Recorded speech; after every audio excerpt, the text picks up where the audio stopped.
बच्चों, आज हम पढ़ेंगे कक्षा 6 साइंस यानी कि विज्ञान का तीसरा अध्याय तंतु से वस्त्र तक। आप देख रहे हैं यहाँ पर, ये आपका विज्ञान के अंतर्गत तीसरा पाठ तंतु से वस्त्र तक।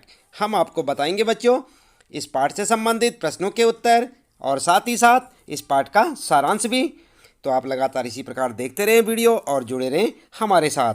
तो चलिए ज़्यादा देर न करते हुए सबसे पहले जान लेते हैं इस पाठ का सारांश। तो बच्चों, आज हम पढ़ रहे हैं कक्षा 6 विज्ञान यानी साइंस का तीसरा अध्याय तंतु से वस्त्र तक, फाइबर टू फैब्रिक। और हम आपको बता रहे हैं इस पाठ से संबंधित प्रश्नों के उत्तर, लेकिन उससे पहले हम करेंगे पाठ के संबंध में चर्चा पाठ सारांश में कि इस पाठ में आपने क्या कुछ सीखा। तो आप एक बार रिवीजन कर लें। सबसे पहला पॉइंट आप जानते हैं बच्चों, वस्त्र सामग्री अथवा वस्त्रों में विविधता होती है, जैसे सूती, रेशमी, ऊनी और पॉलिस्टर। दूसरा पॉइंट आपके लिए, वस्त्र तागों से बनते हैं, यानी कि जो धागे होते हैं एक एक धागे से बुनाई करके वस्त्र बनाए जाते हैं, जिन्हें तंतुओं से बनाया जाता है। तीसरा पॉइंट आपके लिए है, तंतु या तो प्राकृतिक होते हैं अथवा संश्लिष्ट।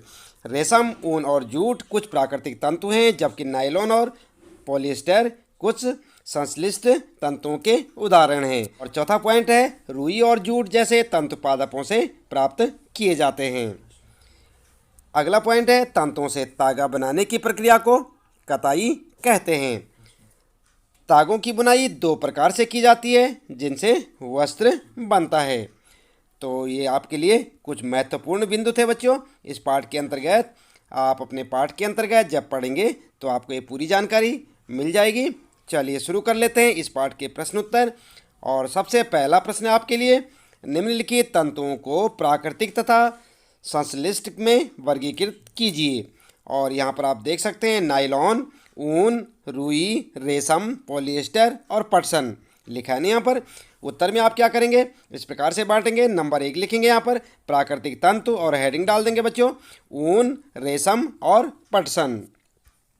दूसरा लिखेंगे आप संश्लिष्ट तंतु और हेडिंग डाल देंगे नायलॉन और पॉलिएस्टर।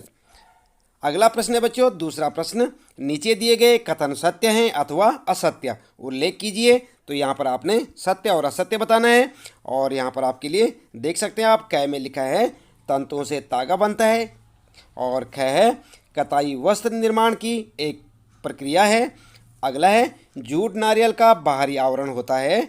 और उसके बाद घ वाला है रुई से बिनौले यानी कि बीज को हटाने की प्रक्रिया को ओटना कहते हैं। अगला है तागों की बुनाई से वस्त्र का एक टुकड़ा बनता है। और च वाला है रेशम तंतु किसी पादप के तने से प्राप्त होता है।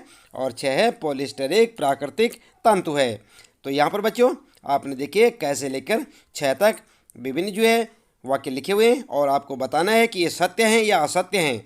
तो आप उत्तर में क्या करेंगे, उत्तर आप इस प्रकार से लिखेंगे, क वाला होगा सत्य और ख वाला सत्य, ध्यान दें आप। और ग वाला लिखेंगे आप असत्य और घ वाला सत्य। इसी प्रकार से ग वाला सत्य और च वाला असत्य। तो इस प्रकार से छ वाला भी असत्य। तो आप अपना जवाब इस प्रकार से दे सकते हैं बच्चों, जैसे आप यहाँ पर देख सकते हैं क ख ग सारे के सारे उत्तर हैं यहाँ पर। आप सत्य सत्य असत्य सत्य सत्य और असत्य असत्य इस प्रकार से अपने जवाब उनके पीछे लिख सकते हैं। अगला प्रश्न है बच्चों, तीसरा प्रश्न यहाँ पर आपके लिए, रिक्त स्थानों की पूर्ति कीजिए। आप देख रहे हैं यहाँ पर, ये आपके लिए खाली स्थान छोड़ रखे हैं। आप अपनी पाठ्य पुस्तक में भी देख सकते हैं, प्रश्नों में यहाँ पर आपको लिखना है, ये खाली स्थान है, इनको आपने भरना है। तो क वाला है, आप देख सकते हैं यहाँ पर कुछ लिखना आपको, और से पादप जंतु प्राप्त किए जाते हैं, पादप तंतु प्राप्त किए जाते हैं। और यहाँ पर है और जानतब तंतु हैं। और उत्तर में आप क्या लिखेंगे, आप क वाले में लिखेंगे रुई और पटसन से पादप तंतु प्राप्त किए जाते हैं। इसी प्रकार ख वाले में रेशम और ऊन जानतब तंतु हैं। आई बात समझ में। पहले वाले में क्या लिखेंगे, यहाँ पर लिखेंगे रुई और यहाँ पर लिखेंगे पटसन, ठीक है। और उसके बाद अगले में लिखेंगे आप रेशम और ऊन। तो यहाँ पर आप लिखेंगे रेशम और यहाँ पर ऊन। और इस प्रकार से आपका ये प्रश्न सॉल्व हो जाएगा बच्चों। अगला है चौथा प्रश्न आपके लिए, रुई तथा जूट यानी पटसन पादप के किन भागों से प्राप्त होते हैं। उत्तर में क्या लिखेंगे? उत्तर इस प्रकार से लिखें आप। कपास के फलों से कपास प्राप्त की जाती है, जिसे कपास गोलक भी कहा जाता है। जूट का तंतु जूट के पौधे के तने से प्राप्त होता है। आई बात समझ में? ये चौथा प्रश्न है और उसका उत्तर। अगला आता है बच्चों पांचवा प्रश्न। नारियल तंतु से बनने वाली दो वस्तुओं के नाम लिखिए। तो नारियल की कई चीज़ें आपने देखी होंगी, जैसे रस्सी, पायदान। तो उत्तर लिख सकते हैं रस्सी, पायदान, गद्दे आदि नारियल के तंतुओं से बनाए जाते हैं। अगला है छठवां प्रश्न बच्चों, प्रश्न 6। तंतुओं से तागा निर्मित करने की प्रक्रिया स्पष्ट कीजिए। तो आप इस प्रकार से उत्तर अपना लिखेंगे।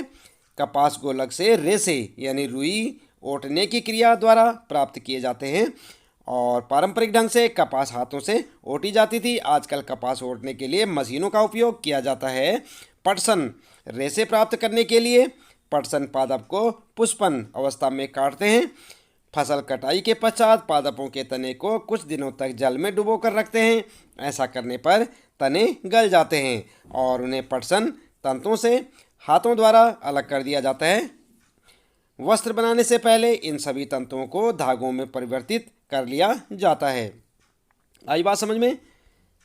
तो ये आपका छठा प्रश्न है बच्चों, और ठीक इस प्रकार से आप उत्तर लिखें और इसे याद भी करें। इसके बाद कताई की बात करते हैं। तो कताई में क्या होगा? रेशों से तागा बनाने की क्रिया को कताई कहते हैं। इस क्रिया के पुंज से रेशों को खोंच कर ऐंठते हैं। ऐसा करने से रेशे पास पास आ जाते हैं और तागा बन जाता है। तो इस प्रकार से बच्चों यहाँ पर जो है इस पाठ से संबंधित प्रश्नों के उत्तर समाप्त होते हैं। बहुत कम प्रश्न थे। आप जो है लगातार इसी प्रकार जुड़े रहे हमारे साथ और देखते रहे अपने सारे प्रश्नों के उत्तर। यदि अभी तक आपने चैनल को सब्सक्राइब नहीं किया बच्चों, तो चैनल को भी सब्सक्राइब अवश्य कर दें, बेल आइकन भी दबा दें। तो मिलते हैं फिर अगली वीडियो में नए पाठ के नए प्रश्नों के साथ।